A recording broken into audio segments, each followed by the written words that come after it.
ahyahu, maka seakan-akan dia telah menghidupkan orang mukmin tersebut.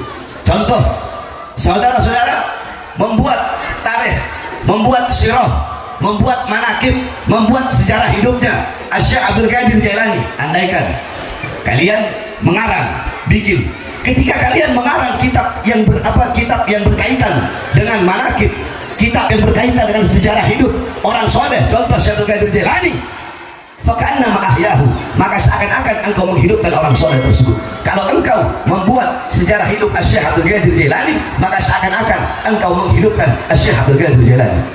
Faman qara'a tarikhahu, barang siapa yang membaca sejarah hidup daripada orang mukmin tersebut, faka'annama zarahu, maka seakan-akan orang yang membaca itu berkunjung kepada orang mukmin yang dibacakan daripada sejarah tersebut. Tadi saudara-saudara semuanya membaca manakib Syekh Abdul Qadir Jailani, maka seakan-akan kalian telah datang berkunjung berziarah ke makam, maqbarah atau kuburan daripada Sultanul Auliya Syekh Abdul Qadir Jailani. Maka barang siapa yang membuat sejarah orang mukmin tersebut atau membaca sejarah orang mukmin tersebut, maka akan Allah berikan balasan kepada dia, yaitu surga. Saudara-saudara,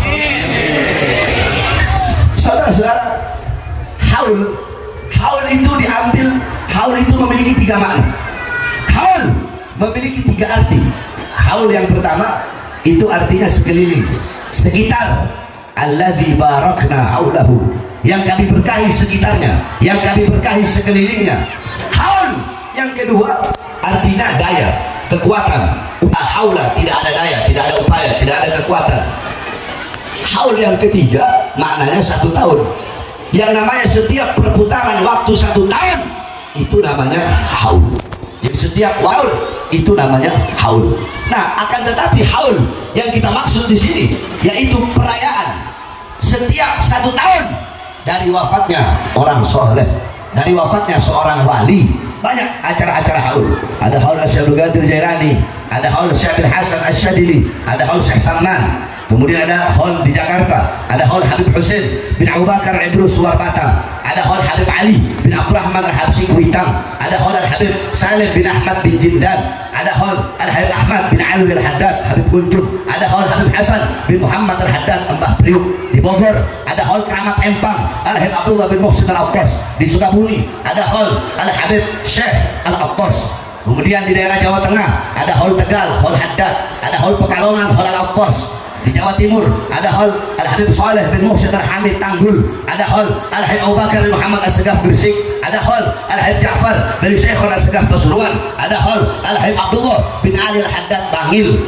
Kemudian di Bali ada haul Habib Bafaqih, di Banyuwangi ada haul Habib Hadi bin Abdullah Al-Haddad di Banyuwangi. Kemudian di Palu ada haul Habib Idrus bin Salim Al-Jufri, serta haul para kiai-kiai, para alim ulama, para asatid. Jadi yang namanya haul itu ada 2. Yang satu haul para aulia, haul orang-orang soleh, yang dimana dalam acara haul tersebut dibacakan manakib, dibacakan sejarah hidup daripada orang soleh tersebut, bagaimana ilmunya, bagaimana amalnya, bagaimana waraknya, bagaimana khaufnya, bagaimana khasyahnya, bagaimana zuhudnya, bagaimana ibadahnya, bagaimana qanaahnya, agar kita bisa mengambil intifa, mengambil iktibar, mengambil istifadah, mengambil manfaat, mengambil pelajaran daripada kisah hidup orang soleh tersebut, agar kita menjadikan beliau sebagai teladan kita, sebagai uswah kita, sebagai gutwah kita, teladan kita, pedoman kita, idola kita dalam kehidupan kita sehari-hari. Saudara-saudara, sebagaimana dikatakan, famal hayat illa li ahli ilm, tidak ada kehidupan kecuali kehidupan hanya miliknya orang-orang yang berilmu, kehidupan hanya miliknya orang-orang yang berilmu, kehidupan hanya miliknya orang-orang soleh. Wa mal mautu illa li ahli jahl, dan tidak ada kematian kecuali kematian hanya miliknya orang-orang yang bodoh. Al jahlu qabla mauti mautun li ahli fa ajsaduhum qabla al kuburi kuburu, bagi orang-orang yang bodoh sebelum mereka mati sesungguhnya mereka telah mati. Orang yang bodoh sebelum jasad mereka dikuburkan sesungguhnya jasad mereka telah terkubur. Saudara-saudara sekalian yang dimuliakan oleh Allah Subhanahu wa taala, kita duduk di sini mengingat Syekh Abdul Qadir Jailani. Dalam hadis qala Rasul sallallahu alaihi wasallam, dzikrul anbiya ibadah, mengingat para nabi, mengingat para rasul itu adalah ibadah. Dzikrus sholihin, mengingat orang-orang soleh, mengingat para aulia, mengingat para wali, kafarah, itu adalah tebusan bagi dosa-dosa kita. Saudara-saudara, kenapa kok kita butuh membaca manakib? Kenapa kok kita butuh hadir pada acara-acara haul daripada orang-orang soleh? Para ulama mengatakan bahwasanya kita manusia butuh untuk berkunjung kepada orang-orang yang dimana orang tersebut bisa memberikan kita nasihat, bisa menghidupkan hati kita yang mati, bisa memberikan kepada kita petunjuknya, hidayahnya. Akan tetapi kalau engkau tidak bisa menemukan orang-orang hidup yang bisa memberikan petunjuk kepada engkau, maka carilah daripada kisah orang-orang soleh yang telah wafat. Bagaimana? Itu dengan membaca manakib, dengan membaca tarikh, dengan membaca sirah. Saudara-saudara, Al-Quran huwa nurul mubin wa dzikrul hakim wa siratul mustaqim. Bukankah Al-Quran itu adalah cahaya yang nyata?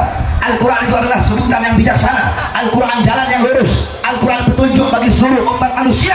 Al-Quran ibarat mata bagi orang-orang yang buta. Al-Quran ibarat telinga bagi orang-orang yang tuli. Al-Quran ibarat lidah bagi orang-orang yang bisu. Al-Quran itu yang merupakan petunjuk. Al-Quran berisikan sejarah. Al-Quran berisikan kisah hidup para nabi, para rasul yang telah wafat untuk menjadi pelajaran bagi Nabi kita Muhammad pada masa itu, bagi kita di masa sekarang, dan bagi nanti orang-orang yang akan ada di masa yang akan datang. Al-Quran berisikan kisah para nabi, para rasul yang dimana beliau-beliau telah wafat, telah meninggal dunia. Syariatnya walaupun hakikatnya beliau-beliau hidup, tetapi syariatnya telah meninggal dunia. Tapi kisah-kisah orang yang sudah wafat menjadi pelajaran bagi kita orang-orang yang masih hidup. Sebagaimana kakek kami Al-Habib Ahmad bin Umar bin Smith, beliau seorang mujaddidul Islam, pembaharu Islam setelah Al-Imam Al-Habib Abdullah bin Ali Al-Haddad. Nah, beliau berkata, aqwamu ahya'in tamutul qulub bidzikrihim, aqwamu amwatin tahyal qulub bidzikrihim. Apa kata beliau?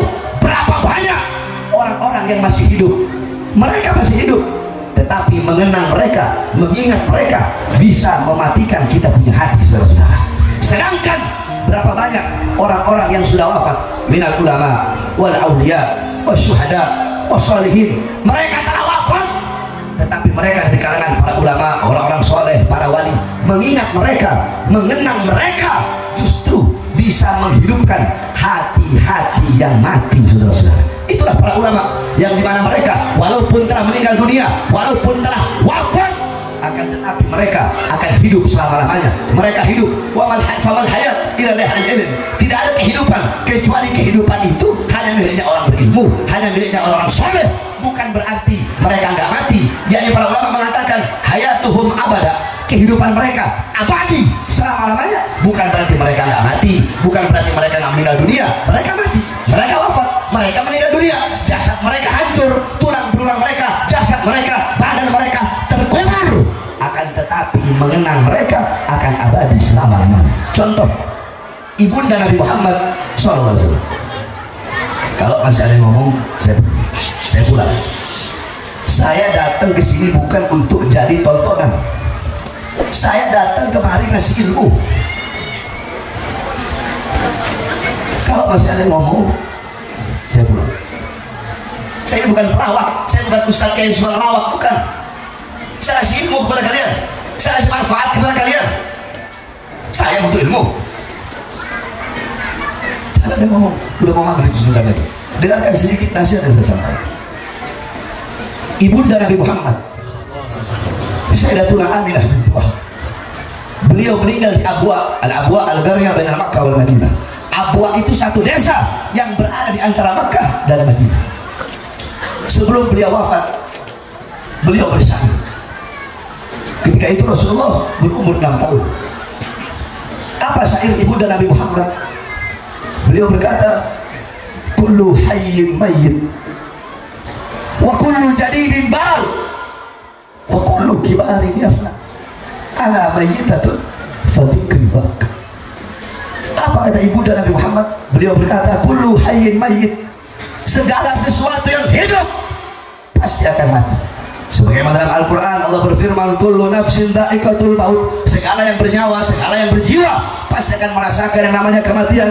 Kullu man 'alaiha fan, segala sesuatu yang ada di atas bumi pasti hancur, pasti binasa. Kullu syai'in khaliqun illa wajha, segala sesuatu zat apapun, wujud apapun, bentuk apapun akan musnah, akan hancur, akan tiada kecuali Allah Subhanahu wa taala. Kullu hayyin mayyit, segala yang hidup pasti akan mati, kata ibunda Nabi Muhammad. Wa kullu jadidin baru, segala sesuatu yang baru pasti akan usang. Baju baru yang kau pakai tidak akan baru selama-lamanya, saudara-saudara. Rumah baru yang engkau bangun tidak akan baru selama-lamanya. Kendaraan yang baru engkau beli tidak akan baru selama-lamanya. Bahkan daun yang hijau tidak akan hijau selama-lamanya. Akan ada masanya, waktunya dia menguning, kemudian dia gugur dari tangkai. Semua yang baru pasti akan usang. Kullu kibarin yafna, semua orang tua mati, semua orang tua hancur, semua orang tua binasa. Ana mayitatun, aku nantinya mati, aku nantinya jadi mayat. Fatikri bak, akan tetapi walaupun aku mati, walaupun aku jadi mayat, mengenangku akan abadi selama-lamanya. Kenapa? Fagat taraktu khairan, karena aku telah meninggalkan kebaikan. Wa walatu tuhra, aku telah melahirkan anak yang suci. Apa kebaikan yang ditinggalkan oleh beliau? Nabi Muhammad. Siapa anak suci yang dilahirkan oleh beliau? Nabi Muhammad. Sehingga setiap orang yang mengenang Nabi Muhammad pasti akan mengenang ibunda Nabi Muhammad. Setiap orang yang mengingat Nabi Muhammad pasti akan mengingat ibunda Nabi Muhammad, karena beliau adalah manfaat yang sangat besar, kebaikan yang paling besar yang ditinggalkan oleh ibu beliau. Makanya saya heran kalau ada golongan-golongan Wahabi yang mengatakan bahwasanya bapak ibu Nabi dalam neraka. Ini orang-orang yang tidak punya akhlak dan adab kepada baginda Nabi Muhammad. Saya jelaskan sedikit hadis tersebut. Hadis yang dimana su'ila Rasul SAW, ketika Rasul ditanya, aina abuka, di mana ayahmu? Rasulullah menjawab, inna abi wa abaka finnar, sesungguhnya ayahku dan ayahmu dalam neraka. Di sini banyak santri pernah dengar itu hadis? Jawab, pernah dengar? Itu hadis riwayat Hammad ibn Salamah. Ada satu hadis lagi riwayat Ma'mar. Nah, perbedaannya, kalau hadis riwayat Hammad ibn Salamah ada sebutan inna abi, sesungguhnya ayahku. Kalau hadis riwayat Ma'mar, inna abaka finnar, selesai. Sesungguhnya ayahmu dalam neraka. Tidak ada Rasulullah menyebut ayahku. Nah, ini kedua hadis yang berlawanan harus ditarjih.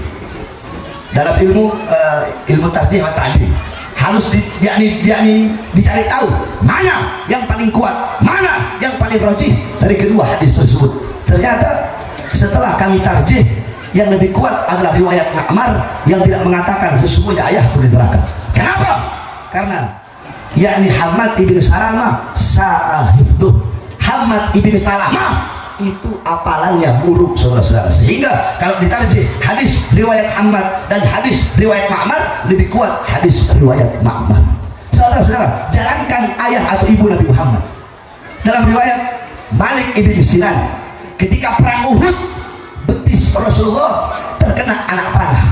Ketika betis Rasulullah terkena anak panah mengeluarkan darah, Malik ibn Sinan spontan mengecup, dia kecup, dia cium betis Rasulullah, kemudian dia isap darah Nabi, dia telan. Kata Rasulullah, muntahkan. Tidak akan aku telan darahmu ya Rasulullah. Apa kata Rasulullah? Jasadmu haram disentuh api neraka, wahai Malik ibn Sinan. Abdullah ibn Zubair, Abdullah ibn Zubair ketika Rasulullah habis hijamah, bekam kepala, darah bekas bekam beliau berikan kepada Abdullah bin Zubair, dan beliau berkata, wahai Abdullah ibn Zubair, buang ini darah di tempat yang tidak dilihat oleh siapapun. Dibawa sama Abdullah bin Zubair darahnya Rasulullah, dia lihat nggak ada orang, dia minum darah Rasulullah. Setelah dia minum, dia datang, ya Rasulullah, sudah aku buang. Di mana? Di perut ya Rasulullah. Siapa yang mau lihat? Nggak ada yang lihat dalam perut ya Rasulullah. Apa kata Rasulullah?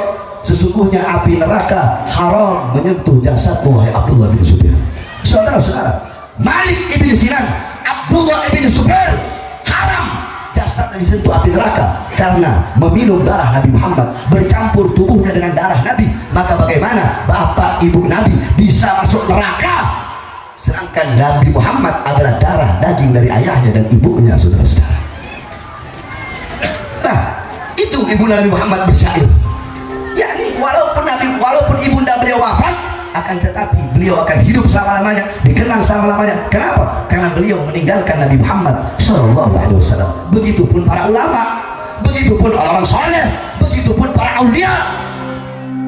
Al Imam Ghazali radhiyallahu anhu, beliau wafat ribuan tahun yang lalu, tapi sampai detik ini dan sampai hari kiamat Imam Ghazali hidup di dalam Kutubul Ghazalinya, beliau hidup di dalam kitab Ihya Ulumuddinnya, beliau hidup dalam kitab Mukasyafatul Qulubnya, beliau hidup dalam kitab Minhajul Abidinnya, beliau hidup dalam kitab Miyahul Ilmnya, beliau hidup dalam kitab Al-Wajiznya, beliau hidup dalam kitab Al-Wasidnya yang kita haudi sekarang. Syekh Abdul Qadir Al-Jilani wafat ribuan tahun yang lalu, tapi demi Allah tidak ada dalam 1 jam makhluk manusia di muka bumi ini yang tidak pernah menyebut nama beliau dalam 1 jam. Walaupun para beliau telah wafat ribuan tahun yang lalu, beliau wafat ribuan tahun yang lalu, tapi sampai detik ini dan sampai nanti hari kiamat beliau hidup di dalam tafsir Al-Jailaninya, beliau hidup dalam kitab Al-Bunyahnya, beliau hidup dalam kitab Fathur Rabbaninya, beliau hidup dalam kitab Futuhul Ghaibnya, beliau hidup dalam kitab Sirrul Asrarnya, beliau hidup dalam kitab Ar-Rasailnya, beliau hidup dalam kitab Ad-Diwannya, beliau hidup di dalam kitab beliau hidup dalam kitab As-Salawat wal Auratnya, beliau hidup dalam kitab Usul As-Saba'nya, beliau hidup di dalam kitab beliau yakni Ar-Rasail, kemudian beliau hidup dalam kitab Ad-Diwannya, kemudian beliau hidup dalam kitab Jala'nya, kemudian beliau hidup dalam kitab Muhkamnya. Walaupun beliau telah wafat ribuan tahun yang lalu, beliau akan selalu dikenang selama-lamanya. Kenapa? Karena beliau meninggalkan ilmu yang bermanfaat, meninggalkan nasihat, meninggalkan ilmu, amal, wara, khauf, ikhlas yang akan selalu dikenang selama-lamanya. Beda dengan orang-orang bodoh, beda dengan orang durhaka yang mereka bagikan debu yang sekali lewat rame, orang hanya tahu sekilas, habis itu sudah habis, selesai masanya. Akan tetapi beliau-beliau, para ulama, para aulia, a'yanuhum mafqudah wa amsaluhum fil qulub mawjudah. Walaupun jasad mereka tiada, walaupun badan mereka hancur, akan tetapi mereka akan hidup di dalam hati-hati para penciptanya. Oleh karenanya saya wasiatkan kepada saudara-saudara sekalian, jangan jauh dari ulama, jangan jauh dari orang-orang soleh, jangan jauh dari para aulia, jangan jauh dari para habaib, jangan jauh dari para kiai, jangan jauh dari para ustaz. Beliau-beliau para pewaris Nabi Muhammad, beliau-beliau para penerus perjuangan Nabi Muhammad, beliau-beliau para penyambung lidah Nabi Muhammad SAW. Kadar kedekatan engkau dengan Nabi di akhirat, jarak jauh atau dekat engkau dengan Nabi Muhammad di akhirat, itu menurut kadar kedekatanmu di dunia dengan para pewaris Nabi Muhammad, itu para ulama, para ustadz, para kiai, para habaib. Jika di dunia engkau dekat dengan beliau-beliau, dipastikan di akhirat engkau pun akan dekat dengan beliau-beliau. Akan tetapi jika di dunia engkau jauh dari ulama, jauh dari para ustadz, jauh dari para kiai, jauh dari para habaib, dipastikan di akhirat engkau pun akan jauh daripada baginda Nabi besar Muhammad SAW.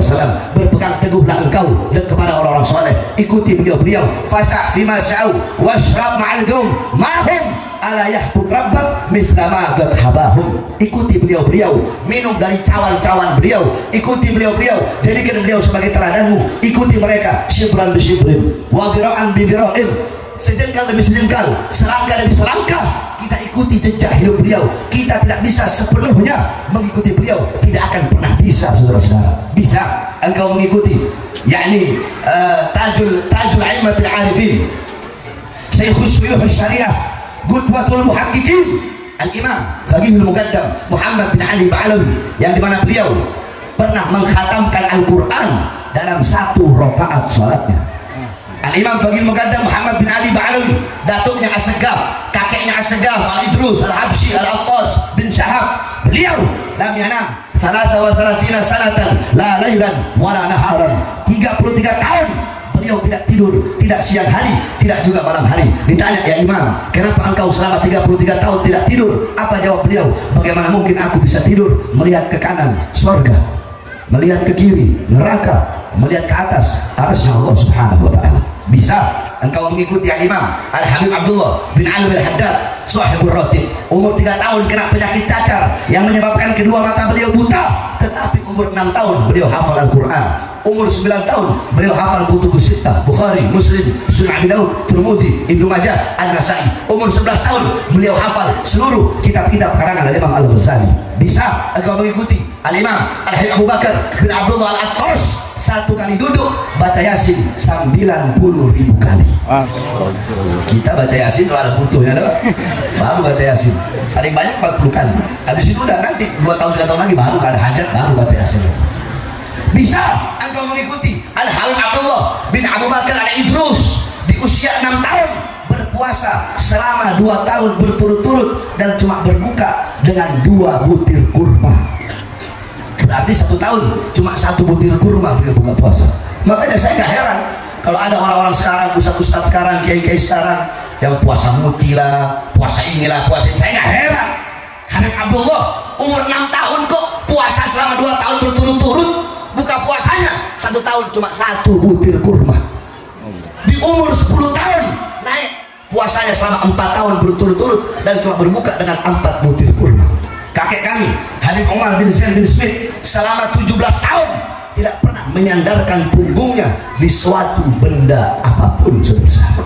Kita tidak bisa mengikuti sepenuhnya apa yang dilakukan oleh beliau-beliau, para aulia, para ulama, para orang soleh, tetapi kita ikuti sedikit demi sedikit, sedikit demi sedikit. Kalau kita mengikuti beliau-beliau, maka apa kata Habib Ali Muhammad Al-Habsyi?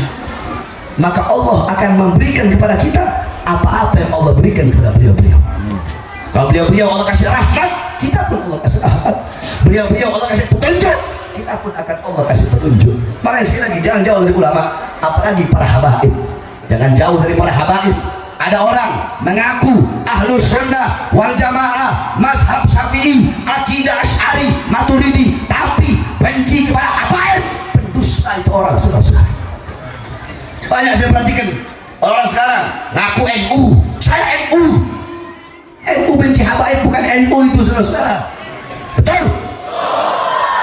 NU dan habaib tidak akan pernah bisa dipisahkan. Betul? Jadi sekali lagi, kalau ada orang ngaku NU, ngaku saya ahlus sunnah wal jamaah, mazhab syafi'i, akidah asy'ari, maturidi, tapi benci kepada habaib, palsu, bohong, pendusta, pembohong, gitu, saudara-saudara. Saudara, Rasulullah sudah bilang, hum itrati khuliqu min tinati fawailun. Ingat kata Rasulullah, fawailun, fawailun lil mukadzibina bi fadlihim, man ahabbahum ahabbahullah, man abghadahum abghadahullah. Mereka keluargaku, mereka para habaib keluargaku, anak cucuku, mereka diciptakan dari tanahku. Maka celakalah bagi orang-orang yang mendustakan keutamaan mereka. Barang siapa yang mencintai mereka akan dicintai oleh Allah, dan barang siapa yang membenci mereka maka akan dibenci oleh Allah Subhanahu wa ta'ala. Maka tawabuhdi ala ali Muhammad, barang siapa yang mati dalam keadaan membenci anak cucu Rasulullah, hasyarahullah yaumal qiyamah yahudiyan. Di akhirat Allah bangkitkan dia menjadi golongan orang-orang Yahudi. Kila insya wa sholat, kala insya wa sholat.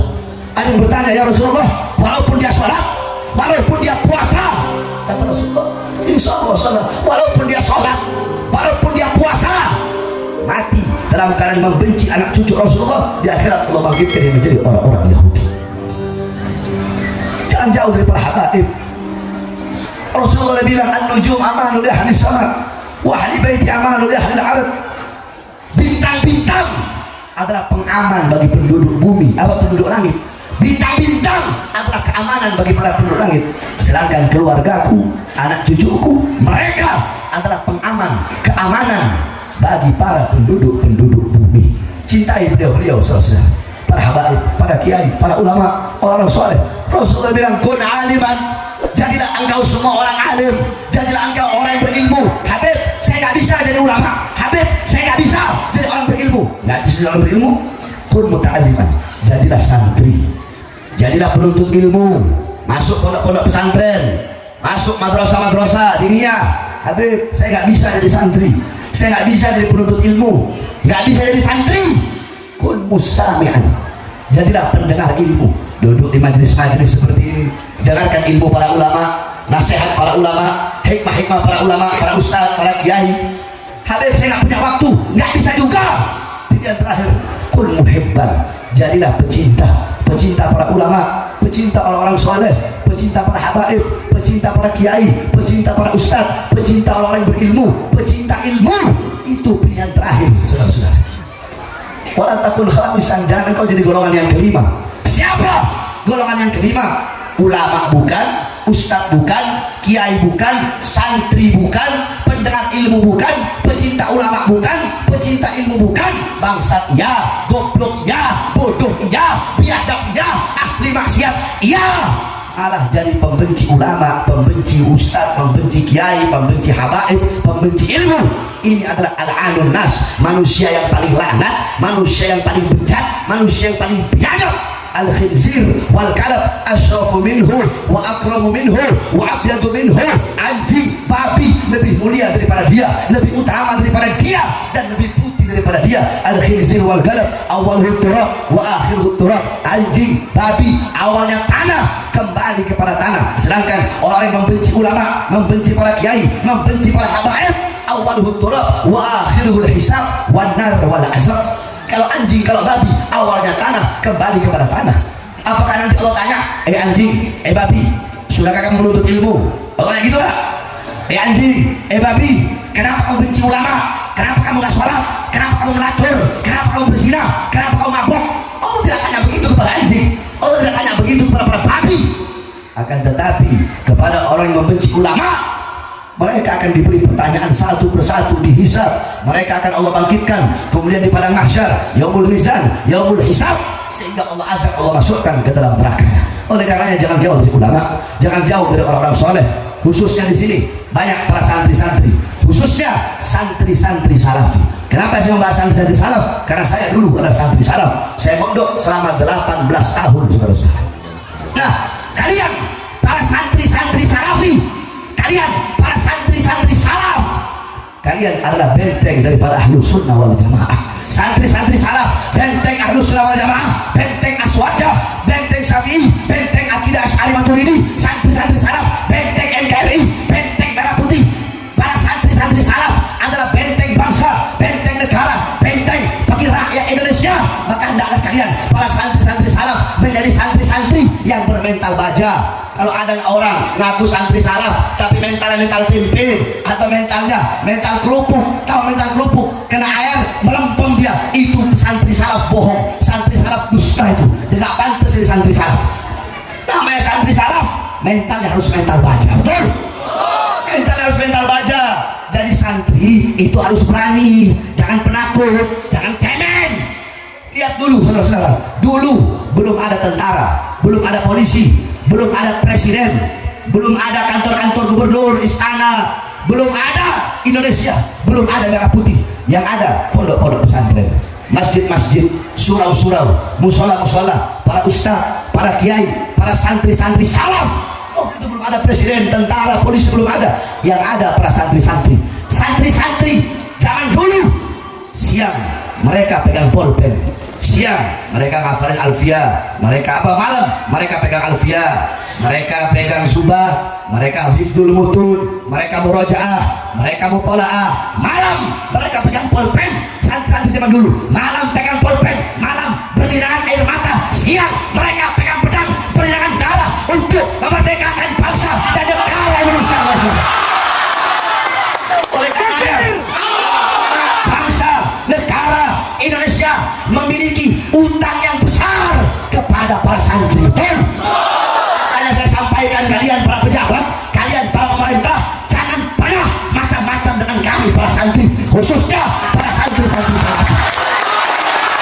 Jangan kalian ajarkan kepada kami tentang nasionalisme, jangan kalian ajarkan kepada kami tentang cinta tanah air. Karena kami dari baru lahir, dari kami mondok di pondok-pondok pesantren, guru-guru kami, para ustadz kami, para kiai kami, para habaib kami telah menanamkan dalam hati kami hubbul watan minal iman, cinta tanah air sebagian daripada iman. Sehingga kami para santri-santri salaf, andaikan ada negara-negara asing atau para pengkhianat bangsa atau para perusahaan-perusahaan negara yang ingin mengobok-obok Indonesia, yang ingin merusak Indonesia, yang ingin merampas kedaulatan Indonesia, demi Allah kami para santri-santri salaf yang tidak pernah lepas dari sarung, kami akan berada di barisan paling depan, rela hancur, rela binasa demi bangsa dan rakyat Indonesia. Saya tanya semua santri-santri salaf yang ada di sini, siap hancur di Indonesia, siap binasa di Indonesia, siap mati di merah putih? Allahu Akbar, Allahu Akbar, Allahu Akbar. bukan ulama. Sampai detik ini saya masih menganggap diri saya sebagai seorang santri. Saya keluar masuk penjara 2009, saya di penjara 2010, 10, 2012, 2018 saya masuk, 2020 saya masuk lagi, baru bebas 2 hari, saya masuk penjara lagi, dibawa ke Nusa Kambangan. Sudah tangan saya diborgol, perut saya diborgol, kaki saya diborgol. Ketika itu ada seorang polisi penjara yang dimana ketika dia memborgol saya, dia minta maaf. Habib, saya minta maaf, Habib, saya takut kualat, Habib. Saya bilang, pernahkah kalian mendengar ayat innama yuridullahu yudhibankum rijsa ahlal bait wa yutahhirukum tathira? Pernahkah kalian mendengar ayat qul la as'alukum alaihi ajran illa mawaddata fil qurba? Pernah, Habib. Ketahuilah, orang yang ada di hadapan ente, yang ente borgol tangannya, perutnya, kakinya, ana adalah ahlul bait dalam ayat tersebut. Ana adalah al-qurba dalam ayat tersebut. Kami adalah ahlul bait yang dimana wajib bagi kalian sebagai umat Nabi Muhammad untuk membaca sholawat dalam setiap sholat kalian kepada kami. Engkau mengaku sebagai umat kakek kami, tetapi engkau memenjarakan, bahkan memborgol orang yang menjadi cucu daripada Nabi kalian. Nangis orang selesai. Saya bebas 2021, baru 1 bulan bebas, mulai masuk lagi ditahan. Nah, saudara-saudara, pertanyaan saya masuk penjara lagi, apakah seorang penjahat besar? Apakah seorang bandar narkoba? Apakah saya seorang perampok? Apakah saya seorang pencuri? Apakah saya seorang yang telah menjual aset negara? Apakah saya koruptor? Saudara-saudara, kenapa saya ditahan lagi padahal baru bebas 2 hari, bahkan dibawa ke Nusa Kambangan? Karena ceramah saya dianggap ceramah provokasi.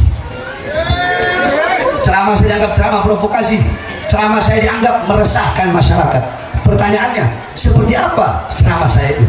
Mau tahu apa isi ceramah saya? Saya bebas siang, habis maghribnya saya ceramah. Ketika itu lagi ketat-ketatnya, lagi awal-awalnya corona, awal-awalnya pandemi, awal-awalnya COVID-19, semua masyarakat diperlakukan PSBB. Nah, ketika itu saya ceramah. Saya sudah tahu kalau saya ceramah bahas ini, pasti nanti saya bakal masuk penjara. Tapi saya ambil risiko tersebut, tetap saya bahas ketika itu. Apa pembahasan isi ceramah saya? Saya berkata, wahai presiden, wahai pejabat, wahai aparat, wahai pemerintah, rakyat kalian kurung dalam rumah, masyarakat kalian kurung dalam rumah, tapi tidak kalian beri makan, tidak kalian berikan nafkah kebutuhan mereka. Wahai pejabat, wahai aparat, wahai pemerintah, mal-mal milik asing kalian tetap buka, akan tetapi warung-warung, toko-toko kecil milik pribumi, kenapa kalian paksa untuk tutup? Wahai pemerintah, wahai pejabat, wahai aparat, berapa banyak pemuda-pemudi Indonesia, berapa banyak masyarakat rakyat Indonesia yang pengangguran, yang tidak punya kerjaan, tetapi tenaga kerja di masa pandemi ini terus kalian kirim dari asing. Saya tanya, ceramah saya tersebut siapa yang saya bela? Rakyat atau saya membela diri saya? Siapa yang saya bela? Siapa yang saya bela? Siapa yang saya bela? Yang saya bela rakyat yang susah, rakyat yang menderita, rakyat yang tidak punya, rakyat yang kelaparan, rakyat yang kesusahan.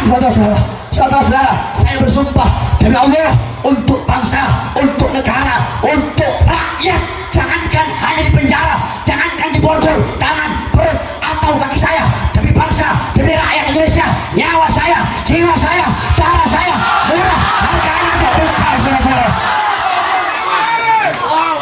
Oleh karenanya kalian para santri-santri, kita para santri-santri, kita para pemuda-pemudi Islam tidak boleh tunduk kepada kezaliman. Betul? Tidak boleh tunduk kepada kemungkaran, tidak boleh tunduk kepada ketidakadilan.